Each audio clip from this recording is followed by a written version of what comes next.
have an 11% chance of another huge earthquake to strike in Southern California. This is what the geologists are claiming. We hear all types of percentages coming out depending on who you're listening to. There are some who say that within the next 30 years we will have a 99% chance of getting the big one striking in San Andreas. This is the same thing that's being told by the Canadian officials to the population of Canada. The 30 years and the big one striking the west coast of Canada as well. This is on phys.org by Karen Kaplan, and of course she's giving us the details of what the U.S. Geological Survey geologists have been announcing, that the odds of Southern California experiencing another earthquake, a mega quake, is 7 or higher. And then you have the massive quakes that are 8 or higher. Those are city destruction earthquakes. But this one here is the strong earthquake of 7. We're very lucky that it was in a very low populated area. We had no victims whatsoever. That's another miracle in my book. It's also the timing. It's after the 6.4 that had people prepared and aware. And the geologists did come out announcing that they were expecting the aftershocks of 5s or 6 or even greater, and they were ready. And thank goodness it struck at a time when people, perhaps after dinner, were still active, running about, and it was not at a time where people were sleeping in their beds. So all this was at the best time possible, I guess, and we thank goodness we didn't have any victims. Now, the scientists are saying that they feel that we may have a magnitude 7 or greater in the next week, and they're giving it a nearly 11% chance. This is according to the preliminary estimates given to us by the geologists, the seismologists. And they said that the chances that an earthquake will surpass the last one that we had of 7.1 that struck near Ridgecrest Friday night are about 8 to 9%. This is according to Caltech seismologist Dr. Lucy Jones. Above 7.1 is a chance of 8 to 9%. There's about a 1 in 10 chance that we could have another 7 in this sequence, she says. More likely, this is that the Owens Valley will experience another trembler of magnitude 6 or greater, and the odds of that are slightly greater at 50-50, she said, and more quakes of magnitude 5 or greater are a near certainty. She's talking about the aftershocks of the 7.1. And of course it would be aftershocks, that's expected. Jones said it would be extremely unusual if we didn't have another 5 over the coming week. And the 7.1 quake on Friday night was about 8 times larger than the 6.4 quake the day before on Thursday, on July 4th, said Robert Graves. He's a seismologist with the U.S. Geological Survey in Pasadena. Now, even though these types of quakes will occur most likely the next few days because they're aftershocks, the shaking could continue for some time. And Dr. Jones said yesterday that the magnitude 7 usually has aftershocks that last for years. Jones said she could not recall a pattern of earthquakes in California where a 6.4 foreshock, as we had on July 4th, was followed by a 7.1 event. She could not recall a pattern like that, of a 6.4 giving a 7.1, only to be followed by an even bigger earthquake. Okay? So she says, we had the 6.4, it was followed by a 6.1, a 7.1, and she does not recall a pattern of an even bigger earthquake than that. Well, unless they are both foreshocks. Okay, perhaps she's saying hopefully the 7.1 is the end of it and it'll sort of die down after that. But that does not mean it cannot happen, she said. She said it could happen, that these two the large earthquake and the major earthquake of 7.1 could have an even bigger earthquake, she said. She said it's clear, a very energetic sequence, so there is no reason to think we cannot have more large earthquakes. Okay, let me say that again. She said, it is certainly a very energetic sequence. Of course, we've had like, every day we have 1,500 quakes from there. There are so many, they cannot possibly pin them on the maps. You can't possibly do that. 1,500 quakes pinned on a map, you can't do that. So of course it's very seismically energetic. It's clear, a very energetic sequence, so there is no reason to think we cannot have more large earthquakes, she said. The last time California experienced a quake of this size was in 1999. When the 1999 hectare-mine quake struck the Mojave Desert, there were minor injuries, so deaths. The years since have been marked by an unusual earthquake drought. Okay, this is what Dr. Michio Kaku explained. Actually, it was the morning before the evening quake. On July 5th morning, he was on television talking about the San Andreas and the quake activity of the 6.4, etc. He was giving it a 99% chance that the big one will strike in 30 years. And lo and behold, that evening we had the 7.1 magnitude.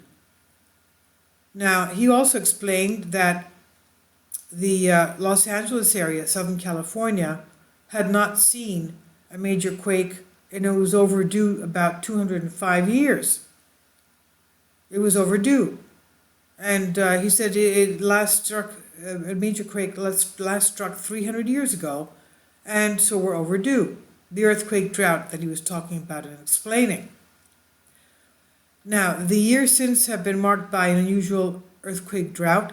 In California, we expect to have a magnitude 7 once every 10 to 20 years, and at least one was 20 years, the last one was 20 years ago, Jones said. Think of this as a return to what California is supposed to be doing, that is, having major quakes. That's what she's trying to say. She also said the activity near Ridgecrest is not likely to trigger any activity on the San Andreas. The 7.1 magnitude quake occurred on the same fault as the 6.4 trembler. It's now being considered a foreshock of the 7.1. It was further away from Los Angeles, though it was still in the Owens Valley. It happened at the end of the zone, on the east that is, that moved previously, Jones said, and as of 11 p.m. it has already been followed by 3 quakes moving above a magnitude 5, 17 above magnitude 4, more than 70 that exceeded magnitude 3, Jones said. She said the fault is now likely to be 25 to 30 miles long, and she said that the fault is growing. Okay, the fault is growing.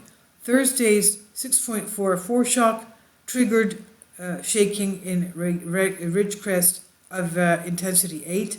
With Friday's 7.1 main shock, the shaking intensity reached a 9, she said. And she goes on to explain, my expectation is that Ridgecrest is having a pretty difficult time tonight. We don't get the 7s very often, is what she explained. Okay, so in the meantime, though, at that point in time, they had not mentioned the fact that the quakes were in the Caso volcanic field. And on July 6th, the announcement of the USGS current alert on the Caso volcanic field earthquakes was dated July 6th, and I guess it was put on July 7th, I don't know. But they made their announcement concerning the fact that these earthquake swarms were in the Caso volcanic field, and that they were monitoring it very closely, that they did not expect that there's an eruption coming, but they will monitor this area closely, and if they see that there is an eruption coming, of course they will announce something. But this is the first time they talked about the fact that the quakes were in a volcanic field. And in one of my previous videos, we also showed you beautiful, pristine volcano peak volcano, just north of where these quake swarms are pointing, and actually they're growing north anyway. We saw that the quakes were making an L-shape structure, an L-shaped formation. In other words, they were like southwest to northeast. The Garlic Fault had those earthquakes striking at the east end of it, and then turning around, pointing up towards the Inyo National Forest, the Inyo craters. The Inyo craters, this is the next video, I'm not going to put it in here, are just south of the Long Valley caldera, or some people actually say it's a part of the Long Valley caldera. And we've had an earthquake today there at the Long Valley caldera of, let me see if my trusty map is working. It's not. I think it's, okay, here it is. Okay, sorry. Actually it was yesterday, of 3.3 at 6.6 mile depth, and it was taking some time. All right, but I'll get into that later. And it's basically, the quakes are sort of moving up. They're not an L shape anymore, they're just a straight line of the bottom part of the L, and they're sort of migrating up north towards the Inyo and Long Valley caldera areas. And we know that the Long Valley caldera, of course, is a supervolcano. And it only erupted once, but you know, you never know how these supervolcanoes will react. And also, in closing this video, I'd like to remind people that this area around Ridgecrest, which is at China Lake, which is a naval base, has the largest geothermal plant of the country, supplying 270,000 homes with the energy, with electricity. And it's a geothermal plant because, of course, there is a magma chamber underneath. Actually, the actual wording for it is what they said, magma body. Okay, well, magma body in my book is also magma chamber. All right, so there's a magma chamber underneath. Most of us know them as magma chambers. And of course, it's a hot magma chamber, and that's why we have the geothermal plant there. Okay, so they did come up with the announcement on the 6th, posted on the 7th, I guess, that these quakes are in the Kosovo volcanic field. I'll leave links below for you for this.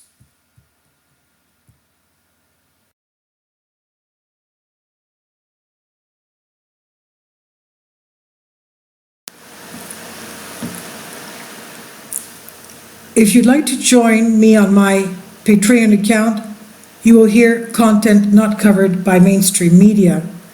These riveting stories will be based on my research, and I will state my opinions and give my personal insight on diverse and controversial subjects and world events not covered by mainstream media, and not supported by YouTube guidelines.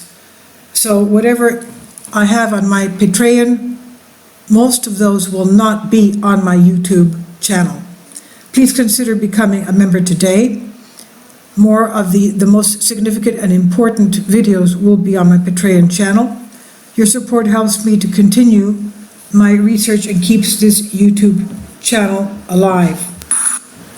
And we depend on your support, your generous charity, because we help economically challenged families here in Athens, Greece, in Kapota, and we also help the young generation with university tuition and the community around our church.